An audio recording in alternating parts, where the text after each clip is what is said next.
Engineer Ashok Kumar Vishwal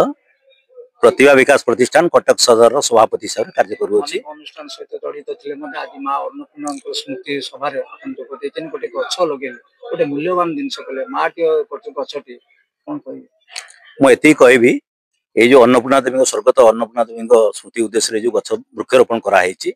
आमर मूल उद्देश्य हूँ सबुज बलय सृष्टि करवा एवं आज जो वायुमंडल प्रदूषण होउची से प्रदूषण मुक्त करने को हेले आम समस्त की गोटे गोटे वृक्ष रोपण करिया पड़िबो। जहाँ प्रधानमंत्री यशस्वी प्रधानमंत्री नरेंद्र मोदी कहते समस्ते माँ पाई गोटे गछ जदि लगेगा ताहले निश्चिंत भारत सुजला सफल हो पार एवं परिवेश जो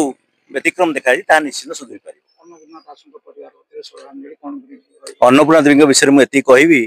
जे आमर अभय महापात्र सी आमर जन सक्रिय सभ्य भाइस प्रेसिडेंट हिसाब से कम कर प्रतिभा विकास प्रतिष्ठान में अवदान अनेक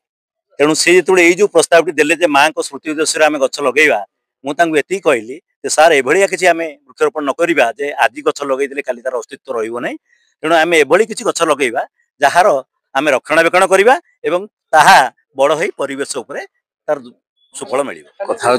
वृक्ष ही जीवन जल ही जीवन माँ ही जीवन जार माँ नहीं तार सा नहीं जदि आम वृक्ष ना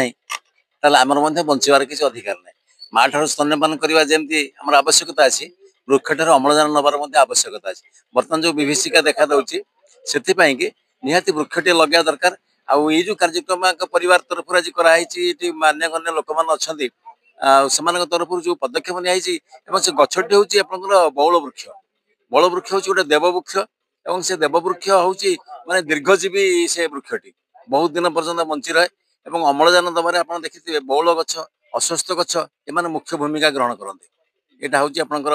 वैज्ञानिक मत तेणुक जो वृक्षटी से रोपण करुँच गोटे विशेष कार्य समस्ते खाली श्रद्धांजलि कला मैंने भविष्य किसी गोटे करवा दरकार जार दृष्टांत स्वरूप से गोटे वृक्ष लगे से परिवार वर्ग को मोर व्यक्तिगत भाव धन्यवाद। कार्यक्रम सहित साहित्य आश्रम अच्छी अन्नपूर्णा दास जड़े बहुत भल मनीष थे मुझे जानी यही गाँव में रही पाठ पढ़ला भर मुझे अनुभव कर स्नेह श्रद्धा बहुत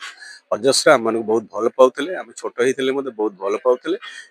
परिवार बहुत भल स्वामी मत बहुत भल पाने बहुत भल से